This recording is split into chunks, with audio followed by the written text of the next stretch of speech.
Hello বন্ধুরা, তো আমরা আছি এখন মায়াপুরের ভেতরের দিকটায়। তো এখন আমরা যাচ্ছি মায়াপুরের মেন মন্দিরের যে ওপরের দিকটা, যেটা আমরা দূর থেকে সবাই দেখতে পাই। তো সেটার ভেতরে কাজ চলছে, সেটাই আমরা এখন দেখতে যাচ্ছিলাম। আসলে আমরা তো যখন দূর থেকে দেখি তখন তো বোঝাই যায় না যে মন্দিরের ভেতরে কাজ চলছে। বাইরে থেকে তো দেখলেই বোঝা যায় যে মন্দিরটা পুরোপুরি তৈরি আছে, কিন্তু ভেতরে কিন্তু এখনো অনেক কাজ চলছে। তো সেটাই আমরা আর কি দেখতে এসেছিলাম। আর এখানে পিতনদা যেহেতু কাজ করে, সেই কারণে কিন্তু আমাদের পিতনদার সাথে আসতে দিয়েছে, নয়তো কিন্তু এখানে বাইরের কাউকেই অ্যালাউ করে না। আর এই হচ্ছে মন্দিরের সেই ওপরের দিকটা। তো দেখো ভেতরে কিন্তু এখনো কত কাজ চলছে। তো আমরা তো বাইরে থেকে বুঝতেই পারি না। আর এই রাউন্ড ভাবে যে মন্দিরটা তৈরি হচ্ছে, এটাই কিন্তু মায়াপুর মন্দিরের ওপরের দিকটা, যে ওপরের দিকটা আমরা বাইরে থেকে আর কি দেখতে পাই। তো যাই হোক, এখান থেকে কিন্তু পাশের মন্দিরটাও খুব ভালোভাবে দেখা যাচ্ছিল।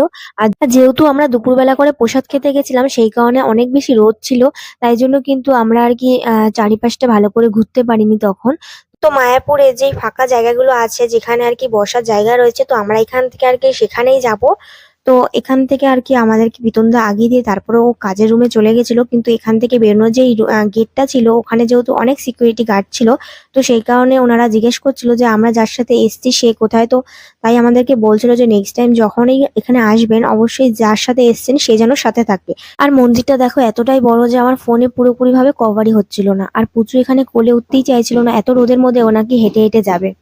তো এখান থেকে তারপর চলে গেছিলাম মন্দিরের পাশে যে ফাঁকা মাঠের মতো জায়গাটা আছে, ওইখানে আর কি বসে থাকার জন্য। আর মায়াপুরে গিয়ে ওই জায়গাটায় আমি যতবারই যাই, প্রত্যেকবারই ওখানে অনেক অনেক কাঠবিড়ালি দেখতে পাই। তো এবারও যখন আমরা সবাই মিলে এখানে বসেছিলাম, দেখছিলাম অনেকগুলো কাঠবিড়ালি ওখানে খেলা করছিল। আর বিকেল বেলার দিকটাই কিন্তু ওই জায়গাটায় বসে থাকতে ভীষণই ভালো লাগে। আর মাঠের এই জায়গাটা কিন্তু ভিডিও করার জন্য ভীষণই সুন্দর একটা জায়গা। তো দুটো মেয়ে আর কি এখানে ভিডিও করছিল, হঠাৎ করে একটা সিকিউরিটি গার্ড এসে ওদেরকে বারণ করে দিল। বাট এর আগে আমি অনেককেই দেখেছি ভিডিও করতে। এত এত মানুষ রিলস ভিডিও করে ছাড়তে, জানি না কেন ওদেরকে বারণ করলো। আর এই কাঠবিড়ালিটাকে আমি একদম সামনে থেকে ভিডিও করতে গেছি, যেই না সামনে গেছি অমনি পালিয়ে গেছে। আর এই জলের মধ্যে অনেক মাছ, আর তার সাথে কিন্তু কচ্ছপও ছিল। আর পুচু কি করেছে, ঝর্ণা দেখতে দেখতে আমার হাতের থেকে রুমালটা নিয়ে অমনি জলের মধ্যে আর কি ফেলে দিয়েছে।